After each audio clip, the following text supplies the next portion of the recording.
hammamiz bilgan Grok sayti sekin cho'kib boryapti. Nega? Chunki birinchi o'rinda bu mutlaqo tekin edi. Keyin esa limitlar qo'yildi, keyin esa aynan pul talab qilishni boshladi. Nega? Chunki bunga talab bor.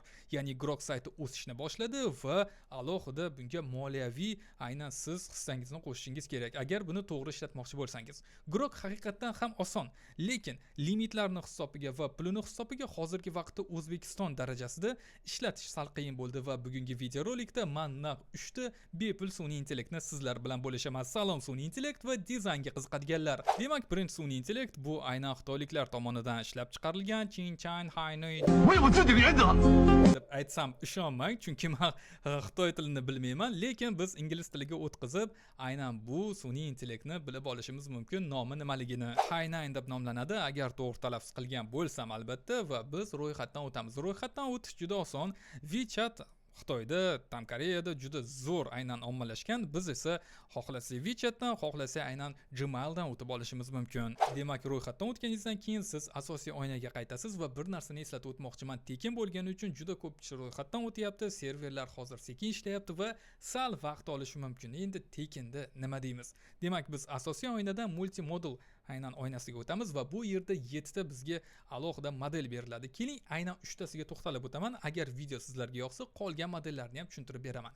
Demak, birinchi model bu nima qiladi? Bizni matnimizni alohida rasmga aylantirib beradi. Ikkinchi model esa tayyor rasmingizni yoki mana shu modelda chiqargan rasmingizni har xil holatlar yoki har xil detallarni o'zgartirishingiz mumkin.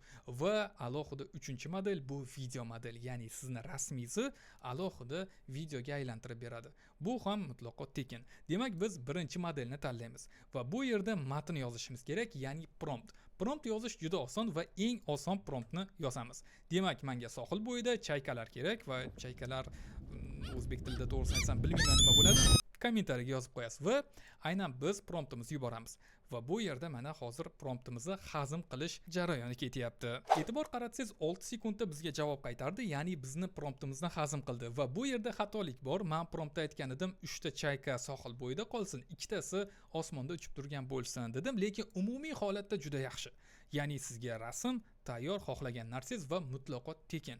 Va buni biz yuklab olamiz, keyin esa alohida referens rasmga to'xtalib o'tamiz. O'rtadagi oynaga bosamiz va bizda yangi oyna ochiladi. Bu yerda mana reference image deb yozilgan, ya'ni siz o'zingizda tayyor bo'lgan rasmni yuklab qo'yishingiz kerak. Undan oldingi modelda chiqargan rasmimizni tanlaymiz va juda ajoyib prompt yozmoqchiman, ya'ni ikkita chaykani olib tashlab va palmani qo'shib qo'yib va ko'ramiz nima chiqarib berar ekan.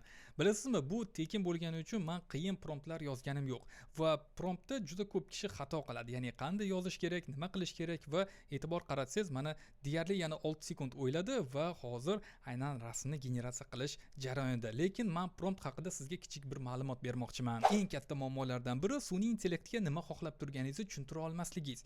Ya'ni siz biron bir rasmni chiqarmoqchisiz, lekin u rasmni chiqarish uchun sun'iy intellektga chaynab tushuntirishingiz kerak va juda ko'p kishi shu yerda qiynaladi.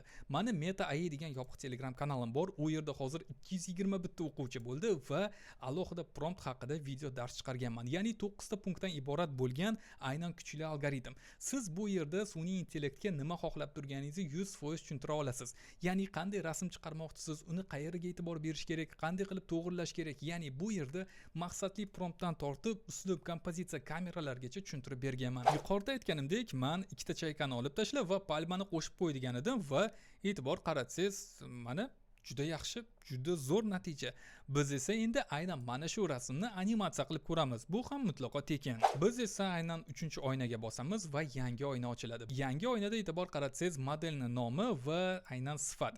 Ya'ni bu yerda 1080 ni ham tanlab olishimiz mumkin va video uchun prompt yozishimizga to'g'ri keladi. Video prompt uchun oddiy prompt yozdim, ya'ni chaykalar uchib ketadi, yengil shabada keladi va alohida o'sha palmani barglari sal bo'lsa ham qimirlaydi deb yozib qo'yganman. Bu juda oson va biz aynan mana shu rasmni tanlab, bu rasmni yuklab qo'yishimiz kerak. Demak, yuklaymiz va prompt enhancerni bosib qo'yishimiz mumkin. Ya'ni promptni yangilab yaxshilash kerakmi yoki yo'qmi? Biz oddiy prompt yozganmiz va bizga bu kerak emas. Biz esa generate tugmasini bosamiz. Yuqorida aytganimdek, aynan Xitoy tilini o'rganish kerak, chunki Hunyuan deb yozilgan ekan. Agar to'g'ri talaffuz qilgan bo'lsam, biz esa animatsiya bo'lishini kutamiz. Undan oldin men sizga alohida Arena haqida kichik bir ma'lumot bermoqchiman. Bu ham mutlaqo tekin bo'lgan ikkinchi sun'iy intellekt. Arenani bitta plus tarafi bor va bunga keyinroq to'xtalib o'tmoqchiman, lekin undan oldin eng ko'p beriladigan savolga javob beraman. Ya'ni har bitta havolani, promptlarni qayerdan olamiz degan savol berishingiz mumkin va bu juda to'g'ri savol. Aynan sun'iy intellektga qiziqadiganlar uchun meni MetaArts mutlaqo tekin Telegram kanalim bor. U yerda men promptlar, sun'iy intellektga bo'lgan eng yangi ma'lumotlar va videolarimni birinchidan ko'rishingiz mumkin bo'ladi aynan shu kanalda. Oddiy misol, mana kecha 20 dan 23 ta o'tganda men bir dona prompt tashladim va o'sha prompt orqali sun'iy intellektga qiziqadiganlar mana shunday rasmlarni tayyorlashdi va bu haqiqatan ham juda zo'r va e'tibor qarating qanchalik darajada juda zo'r sifatli rasmlar chiqarishyapti. Buni aynan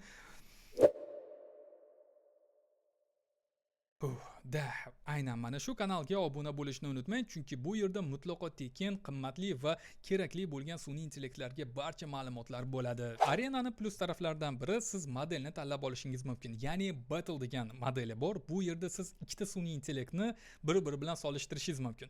Ya'ni bir dona prompt berasiz va Arena sizga ikkita sun'iy intellektni oladida, mana bu Nana Banana, mana bu ChatGPT deydi va bemalol solishtirib o'zingizga ma'qulini tanlab olishingiz mumkin. Yuqoridagi promptni keling birgalikda sinab ko'ramiz. Yuqorida aytganimdek, kerakli modelni tanlashimiz kerak, ya'ni aynan ikkita modelni solishtirish uchun. Biz esa 3-oynani tanlaymiz va bu yerda e'tibor qaratsangiz, mana Cloud, Gemini, Grok bor, Gemini, mana iCloud, Grok, ChatGPT juda ko'p sun'iy intellektlar bor va biz esa keling eng taniqli bo'lgan sun'iy intellektlarni birgalikda solishtiramiz. Bugungi battleda Ideogram bilan Grokni solishtirib ko'rmoqchiman. Nega? Chunki Ideogram detallar bilan juda zo'r ishlaydi. Grok esa hozirgi vaqtda hype'da va juda ko'p yangiliklar qo'shilgan. Demak, biz yuqoridagi promptni yuboramiz va e'tibor qaratsangiz, mana ikkita sun'iy intellekt ishlashni boshladi va bu yerda "Sen robot emassanmi?" deb so'rayapti va men haqiqatan robot emasman va ko'ramiz qanaqangi javoblar chiqar ekan. Deyarli 5 sekund vaqt ketdi va ikkala javob juda tez chiqdi. Demak, Grokka e'tibor qaratamiz. Bu yerda realistik, ya'ni sifatli va hayotiy rasmga juda yaxshi o'xshagan. Nega? Birinchi o'rinda aynan chaykalar, ikkinchi o'rinda qum va alohida suvga e'tibor qarating, qanchalik darajada detallar, ko'piklar bilan zo'r ishlagan. Va bu yerda deyarli haqiqiy rasm deb o'ylaysiz. Faqat chaykani katta kichkinaligi sal ko'zda olyapti xolos. Sun'iy intellektda baribir.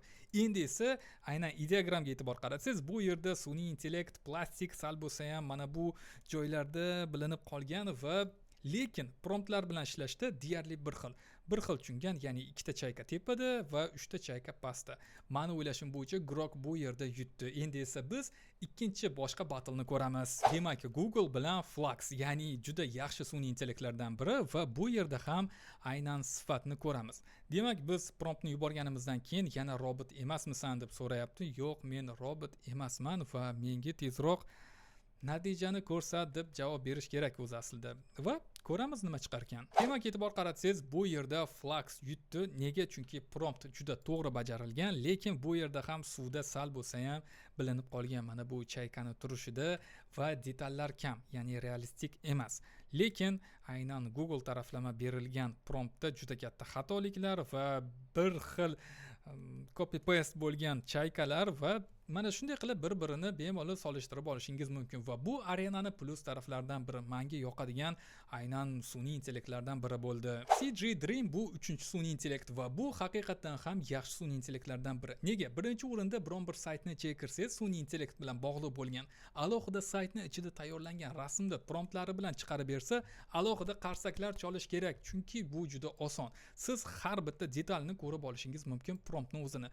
Va e'tibor qaratsangiz, mana shuncha rasmlar. Nega bu yerda faqat ayollar va sal pastroqqa tushamiz va mana e'tibor qaratsangiz, mana pixel art.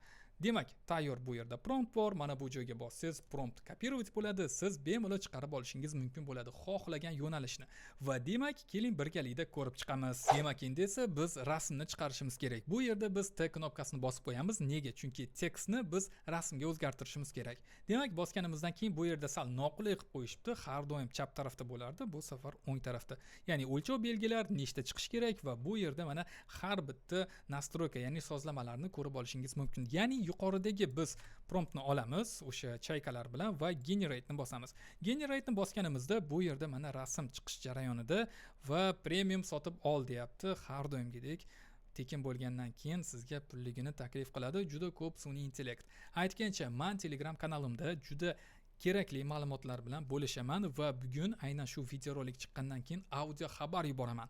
Obuna bo'lishni unutmang, chunki aynan sun'iy intellekt promptlar bilan bog'liq va shunga o'xshagan yangiliklar bilan bo'lishib turaman MetaArts kanaliga. Demak, mana hozir javob chiqdi va ko'rishimiz mumkin juda katta xatolar bilan javob chiqdi. Nega? Chunki bu yerda mana chayka bilmadim nima bo'lib qolgan. Mana bu chaykalar baklashkaga o'xshab qolibdi va sifat takoy eng pastlardan biri, ya'ni top 3 tani eng 3-chisiga va -5 qo'yardim, chunki sifati o'ta past va detali juda pastroq ekan va tekinligiga boradi. Mani o'ylashim bo'yicha agar sizlarga ushbu videorolik yoqqan bo'lsa, like tugmachasini bosib obuna bo'lishni unutmang. Bir narsani aytib qo'ymoqchiman, bu xitoylik aka-ukalarimizni sun'iy intellekti deyarli ishlamayapti. Nega? Chunki haligacha mana obnovleniya ketyapti. Bilmadim, bu ishlasa Telegram kanalimga yuklab qo'yaman xullas.